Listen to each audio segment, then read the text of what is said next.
to be missed. Yeah. And I will hand you over to my lovely assistant. Hi, everyone. Oh, right in front of the speaker.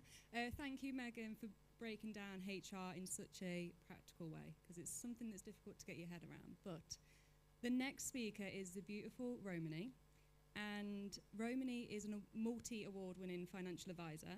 And I just wanted to give her some special recognition because a few days ago, I'm going to get this right, she won the Rising Star of 2025 at the, is it Financial Women in Finance Awards? Yeah, that's it. And also has recently been interviewed by the Financial Times. There you go. So he's pretty much a celebrity. So yes, please give it up to Romany, who's going to be discussing pensions, which is something really important to have that security in your financial future. So yes, here she is. Is it on? Yeah, all on? I think it is. I'm going to take that as a yes. So I'm so excited to be here talking about everything I'm so passionate about. If you don't know me, my name is Romany. I'm a financial advisor, also known as the Finance Woman. This is so much more than just a career to me. It's literally everything. It's so important, and I feel like all of these topics that I'm going to discuss with you today aren't discussed enough. So I'm going to break it all down in really simple terms. And I'm very aware of the fact that I don't look like a traditional financial advisor. Most people imagine like a 60-year-old man, grey hair, corporate suit, briefcase, coming on like that, and it's just not me whatsoever. I'm in jeans, I'm in trainers. But we also do things extremely different than the way that they've always been done as well. And I'm so excited to tell you more about that as well. We also work closely with the pet accountant. Thank you so much for having me here today as well. And we work to support their clients with all things financial planning, but also the wider pet community and things as well. I can see a few of my clients in the audience, which is lovely. But because of that, I've seen the struggles and the pain points of pet professionals, but also business owners as a whole as well. And in the pet community, I've seen some of the biggest transformations I've ever seen financially. So what I've done is I've put all of that together into today's session to hopefully give you as much value as possible. And it's essentially everything I wish self-employed people knew about their finances. And like I said, things that aren't talked about enough. So, let me oh, sorry, I need to go back on.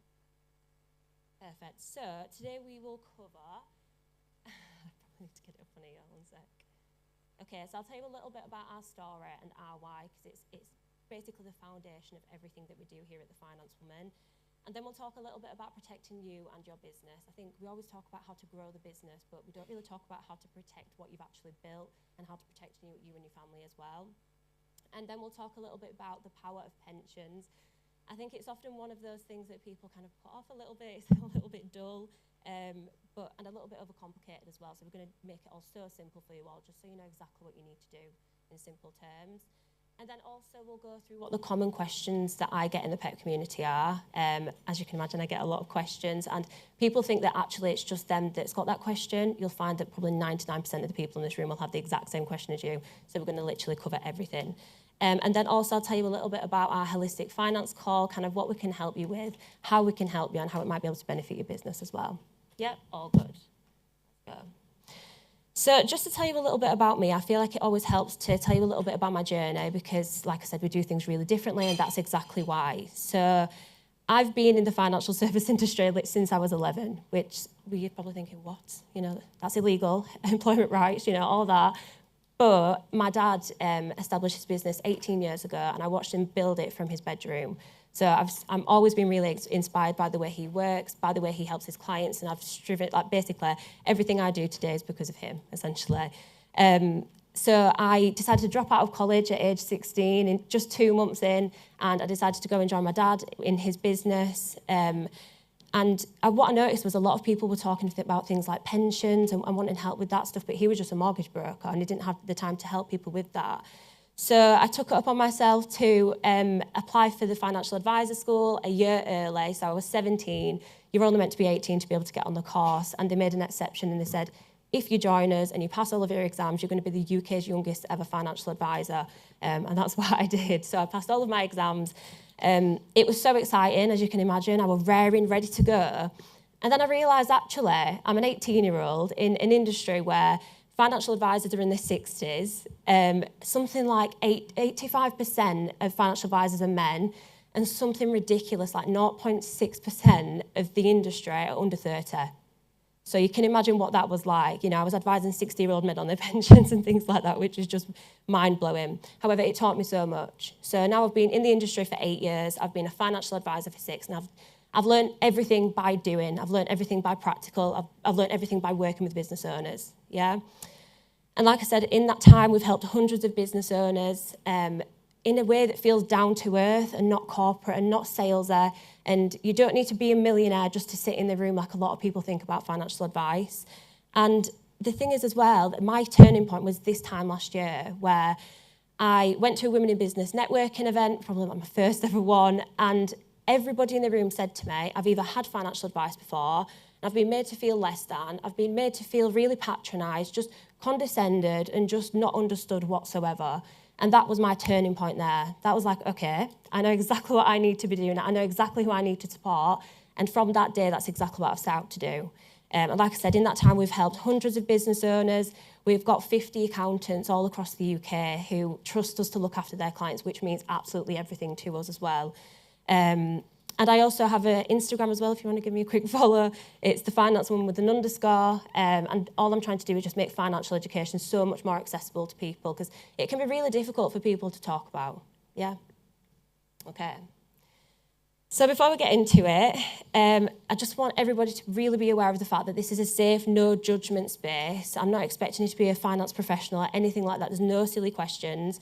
And if you would like advice more tailored to your situation, because everything here is so generic, I can't tailor for kind of everybody in the room.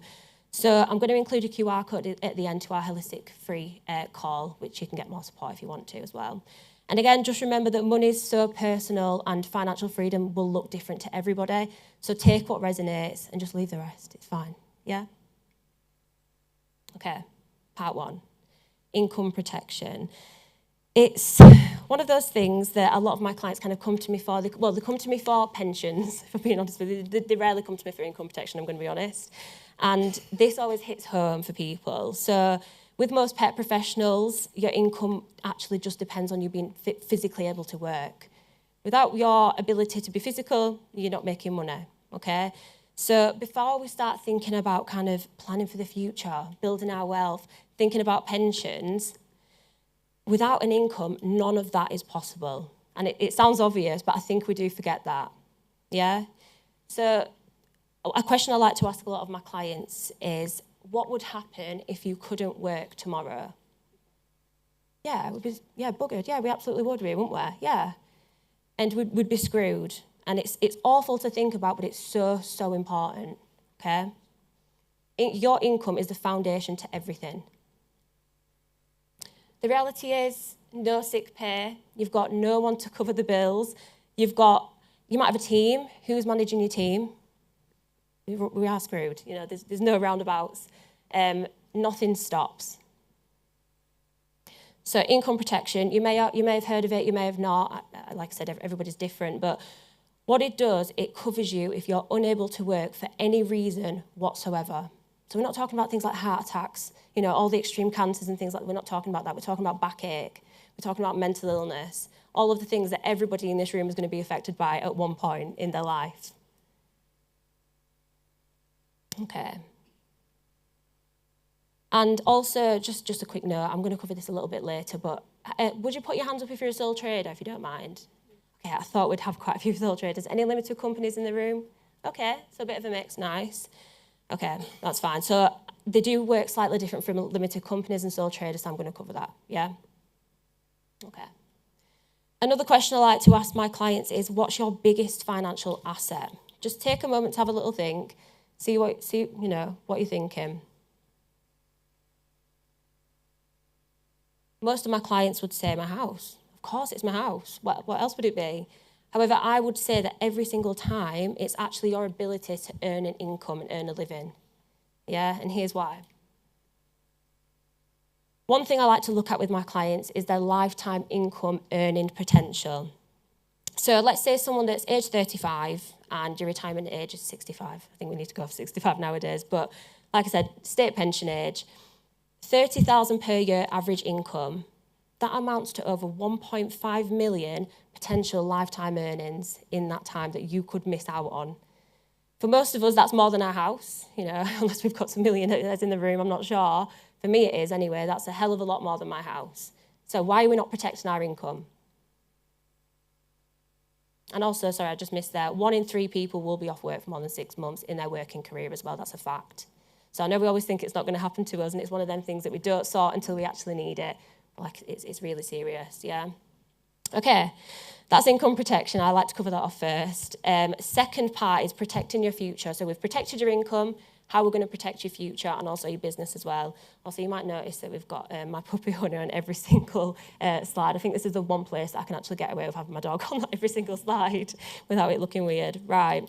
So with this one, you want to keep your family, you want to keep your home and your business safe if something serious happens. Okay. So with, let me just get my things up, sorry. So yeah, this brings us on to life and critical illness cover now. So it works alongside income protection. I think I see a lot of people who've got life and critical illness or just life, but without the income protection, how are you paying for those policies? You know what I mean? If you lose your income, then you also lose them policies as well. Unfortunately, as self-employed people, we don't have an employer safety net. There's no one else that's going to pay your bills, yeah? We need to protect ourselves, and that's really, really important as well. And also, you're 6 times more likely to get a critical illness than you are to claim on a life insurance policy as well. So if you do just have life insurance, I'd really recommend looking into critical illness if you can. And not everybody will qualify for it as well, by the way. It's something that you'd have to kind of look into, yeah? Okay. Okay, so absolutely no shame whatsoever if you don't have any cover. Hopefully you can see the importance of why it's so important for every single person in this room. But if you do have cover, I'd highly recommend that you review your cover as well. And the reason for that is, first of all, things change all the time. I think we all know how fast life can change, especially when you've got a business. Each day looks different, never mind each year. You might have changed your mortgage, you might have moved house, you might have had children, your children might be older now, your work, you might have gone self-employed, and all these things can change. Also, something that we don't really talk about enough is the fact that you may be able to set up your policies much more tax efficiently. And I speak to people all the time and they don't even know that this is possible. So again, these things are possible. Also, old policies as well don't have as much cover as newer policies do, because things have changed, things have improved in that time. More modern policies cover so much more, and you could be paying the same premium but getting so much more for it. Yeah? Okay, and then also health changes as well. You might have lost weight, you might have stopped smoking. All of these things can impact the premium that you're paying, and you could be getting a lot better than what you're getting. Yeah? Okay. Obviously, there's a few limited companies. So just a quick one for all the limited companies in the room. Did you know that most of these cover that I've actually mentioned can be paid through the business with a slightly different policy? And you can claim it as a business expense, reducing your corporation tax bill. Again, people don't talk about these stuff enough, and that's why I'm gonna raise it. Okay, so that's everything about life and critical illness, income protection. If anyone has any questions on all of these, then please just come and find me. I could have gone on forever about all of this, so I had to kind of cut it short a little bit. So the bit that everybody is going to get the notepads out probably, it's the pensions. So with pensions, a lot of the stuff that I see is that people get a little bit overwhelmed, they get a little bit confused. There's so many technical terms when it comes to pensions that actually you just think, I can't be arsed with it, I don't want to deal with it. So we're going to break it down. So let me have a look. Okay, so let's talk pensions. First of all, let's just cover the basics because, like I said, it can be a little bit confusing. So essentially, they are just a long-term savings pot, but with massive tax benefits. And not even just for limited companies, for sole traders too. They can be set up and paid by you as a sole trader, or they can be paid by a limited company. And each one works slightly different, which I'm going to cover a little bit later as well. However, the key bit is that they can be invested and they can grow significantly for you in the background without you even having to do anything. So you need to make sure it's in the best place. And again, I'll cover a little bit more in a second. So much better than it just being sat in a savings account doing naff all. Yeah? Okay, and just for your knowledge and things as well, you can access it from age 55 currently. That'll be raising to 57 as well soon. Yeah? Okay.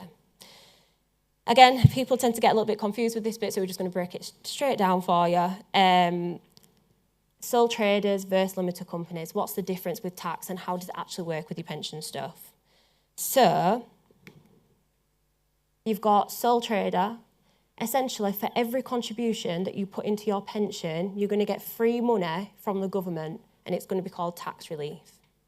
Yeah, that's something that's existed since pension started, but every single time I speak to people, they've got no idea, and it's not your fault if you didn't know. It's because this stuff just isn't taught in schools. Nobody talks about it. Yeah, so you could be missing out on this. For example, for every £100 that you put into your pension, the government will add another £25. And if you're a higher rate of tax as well, you can also reclaim that additional bit. Yeah? So if you're not contributing to a pension, you're losing out on money just from that. And then limited companies. So your pension can your business can pay into pension before you even pay your tax. And the effect on that is that it's going to reduce your corporation tax bill down, which means less to HMRC and so much more to your future self. Like, why are we not making the most of these benefits? It's a no-brainer. You know, we see the transformations that we have with our clients, and the corporation tax bill is just reduced massively by just putting money to the future self. It's crazy. And again, like I said, no one's ever explained any of these things properly, so hopefully, just by me breaking it down, it might be helpful. Okay. Another question I get is, does £200 a month even make a difference to my retirement pot? Like, is there actually any point? Could I just spend it on something else? £200 a month? The answer is absolutely hell yes. It will make a massive difference, and here's why. Oh, maybe not here's why. So let me talk you through these figures. Point proven. So I've got the figures here, luckily. So if you start at age 30, you contribute £200, and let's say that your retirement age is like 67. We base it on like a moderate 6% growth. We can do a hell of a lot better than that, but we'll go, humble. 315,000 you could have at age 67 to play with. Yeah? That's freedom to slow down earlier. That's options. That means that you don't have to be breaking your back anymore. Obviously, you've got income protection for that, hopefully. But age 67, that's how much you've had. That's a massive difference, £200 a month. And that's because it's going to be working, hopefully, in the background for you as well. Yeah? Age 40, so many people come to me at age 40 and say, is it even worth it? Am I too late? No, you're not too late. It's never too late, first of all. That's what I will always say. But again, £200 for the next 27 years, 170,000, still extremely strong. But as you can see, there's a lot of benefits of having time on your side when it comes to investing. So the sooner you can start, the better. Yeah? Age 50, again, the amount of people and business owners that haven't set up a pension ever and just never really got around to it. Maybe they've got some old ones, which we'll cover. Again, it's 75,000 at retirement, just 17 years, £200 a month. That gives you options. I'm sure you'll thank yourself for 75,000 in the future rather than not doing anything. Yeah?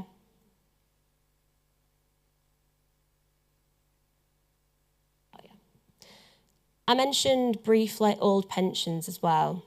This is always a hot topic, and as you can imagine, I spend a lot of my time trying to find people's pensions because they're just everywhere and they're so hard to keep track of. You've probably got a drawer full of statements somewhere just lying in your house thinking, I'll deal with that one day. So there's over 26 billion in lost pensions currently in the UK. 26 billion pounds of our money that's just sat there, probably rotting away, doing nothing. Yeah, that's an incredible amount of money. And most people have 1 to 3 pensions they've forgotten about. And we see this all the time. This is an extreme example, but I had a client who literally didn't think he had any old pensions, and we did all of the research for him, and he had 7 worth 300,000. It's a joke. It is. Right? And if you're unsure and you think, actually, I've got old pensions, I don't know where they are, don't know what they're worth, then we can help you with that as well. Yeah, and if you want to kind of do it yourself, come over to me and I'll give you a link where basically you can put in your employer name, the old one, and it will tell you where your pension is. It's literally on the government website. It's just not talked about. I think they like the money being sat there, to be honest, right? Okay, and then like I said, a lot of the time with old and lost pensions, They've got very, very high charges. Just because they're older plans, things have improved. Just like with the insurance that I mentioned earlier, things are so much better now. So you've got poor performance. Are they just sat there at the moment when actually you saw the impact of that £200 over the next 27 years? That pension could be doing the same whilst you're not doing anything with it. Yeah? You can't even access it anyway. Why would you not get better growth on it whilst you can't even access it? Yeah?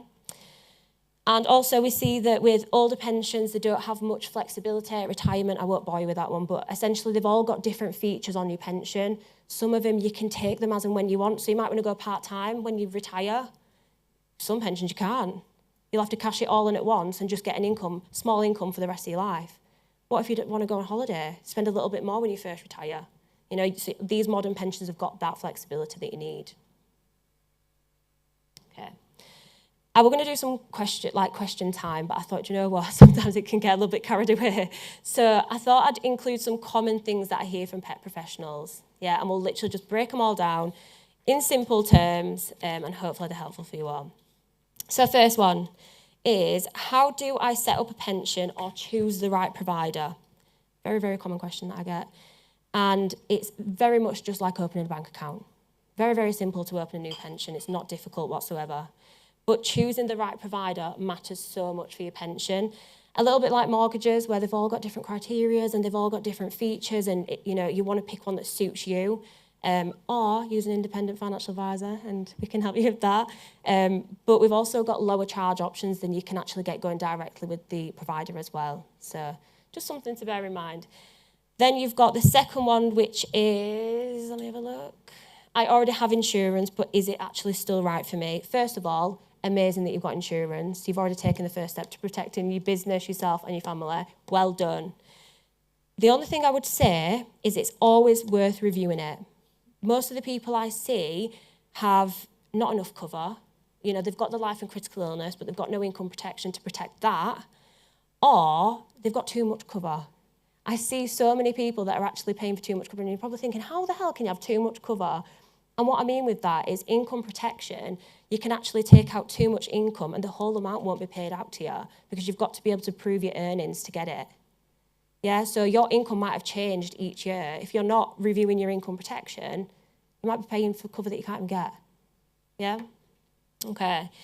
And then let's have a look. Should I use both ISA and pension? So again, which one should I use for retirement? Again, it's preference, but I get this question so much. Everyone's like, well, if you can't even access your pension till age 57, why do I not just set up an ISA and I can access it whenever I want? Valid point. And what we tend to do is use a mixture of ISAs and pensions. For some people, if you do want to retire early or you want that flexibility, but obviously with the pensions, you're getting that tax relief. With the ISAs, you're not. But with the ISA, you're getting the tax-free growth, so you don't pay any ISA, even when you're withdrawing it out. So they're just different products. It depends on your situation as to what's the best. Does that make sense? Yeah? Okay. And then, how much should I actually be contributing per month? The amount of times that I get asked this is, I'd say this is probably the most common one. Because again, when you've got an employer, you're like, well, it just gets set up for me. If someone just starts the contributions without even telling me. So for this, I'd say 10 to 15% of your salary is a sensible amount. So let's say 30,000, you're contributing 250 to 300 pounds a month. I'd say that's quite common.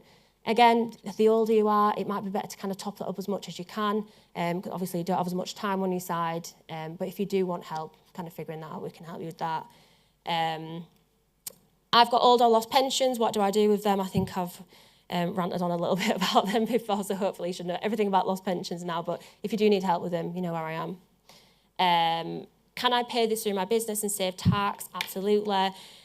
You've got limited companies, just as a reminder. They pay it before tax and it reduces your corporation tax bill down. Absolute no-brainer. And then you've got the sole traders that pay after tax and it's refunded into your pension. Similar thing, just works in slightly different ways. Yeah, we're all getting the benefits of that. And then last one is, oh no, it's not last one. Can I pay this through? Yeah. How the hell do I even start? That's the last one. That's a common one as well. All of these things, people get a little bit overwhelmed by, like I said before. They can be so much simpler if you just get advice that's actually tailored to your situation instead of bob down the road, ChatGPT is telling us all now exactly what we should be doing. You're Googling everything and you're just thinking, oh my God, I'm going to do nothing. I've had enough of it. Yeah, so just get advice if you can. And where the hell do you even start? This is where you start. So you've got our free holistic finance call. What is it? We'll chat about everything that I've just discussed with you. We'll talk about pensions, setting one up, how we can make your money work so much harder for you without you needing to do anything. Income protection, all the types of insurances we can help with. You've got life and critical illness, but also private medical insurance we can help with as well. You've got ISAs, investments, mortgages can be an absolute minefield when you're self-employed. We can also help you with that. And then you've got tax efficiency, how we can tailor it to your setup, whether you're a sole trader or limited company. But finally, this is probably the most important point. It's friendly, it's always, always honest, and it's no pressure. So if you've had financial advice before where you have felt pressured or a little bit uncomfortable or just a little bit intimidated, you will not feel like that here, and that's the most important part, okay? Just advice that you can actually use from day one, just from that call. Okay. So thank you so much, everyone. You've got my holistic finance link there, but you've also got my Instagram if you want to connect with me on there. I actually didn't even track the timing, so I don't even know where I'm at. All right. It's a good job someone's on it.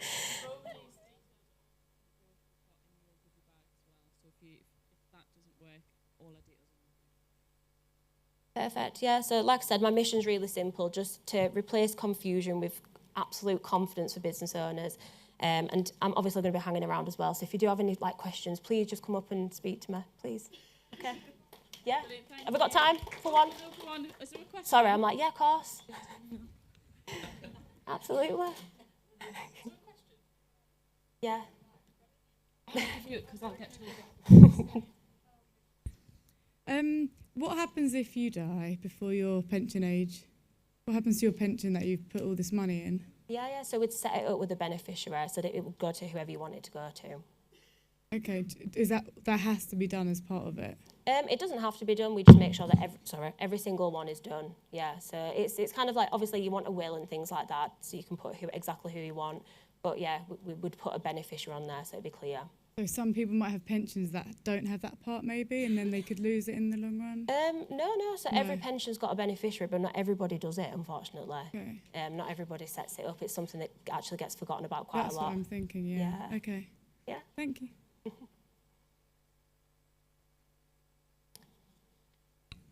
Got time for any of this? Yeah. My worry is, because obviously the pension age keeps going up and up and up, what's the point? Because what I'm do you mean state pension age, or do you mean the age that you can access your pension? State pension age. State pension age. So state pension age, a lot of with my clients, we think of it as an added bonus. You know, we can't always rely on the state, unfortunately. I know we've all got opinions about that. But you know, that's the importance of having your own personal pension that nobody can kind of take away from you. Okay. Yeah. Makes sense, yeah.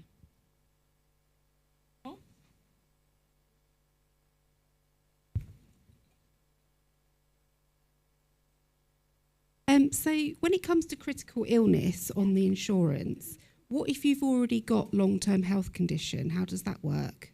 Yeah, so every single one is assessed. Like I said, you need to kind of qualify to get it. If you've got something like, I don't know, for example, like asthma, certain things might be excluded, but in a lot of cases, if you're not having issues or you're not off work with them, then actually they can be accepted on the policy. It's different for everybody in every condition. But I'd say that don't let it stop you from trying. That's the one thing I'd say.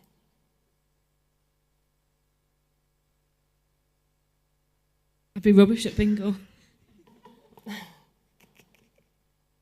I've got 2 older pensions from previous jobs. Is it worth amalgamating them and having them all in one place, or is it just better to just leave them sitting there until that time? Don't leave them there. If possible, try not to leave them there. Well, it depends. So the problem is I see a lot of people who are using things like Pension B, you know, just to kind of chuck them into one pot, job done. The problem is that, like I said, older pensions have different special features on them that a lot of people don't understand or know how to even work out. And I've seen a lot of cases where they've moved the pensions using Pension B and they've lost them really valuable benefits that actually be worth keeping. So again, you need to look at things like the charges on the pensions, what the performance is like. A lot of old ones, they're not the best. You can be getting so much better in a modern one. And for ease as well, like just put them into one pot if you can, and maybe start contributing to the new personal one. That's what we tend to do, rather than kind of just leaving them separate. Did that answer your question? Yeah. I mean, Yeah. I don't even know if they're still earning me any money just sitting there. I haven't got a clue. Yeah. I just read the statement. Well, I don't even read it. That's it. I do what you said. I put it in a file. Yeah, shove it in the drawer. Yeah. Yeah. That's it. It's definitely worth having a look into them if you can do. Because like I said, Okay. a lot of the time, they're actually going down in value. We see them literally sat there going down in value because they're not performing well. The charges are extremely high, when actually they could be literally doubling in value every year, really, if they were somewhere else. I know there might be more questions, but I know people are gagging for lunch. So Romany is going to be around, so go and grab her and speak to her, because I don't want to hold anyone's luncheon up. We'll be back at 1 o'clock, guys, and the food is out the back.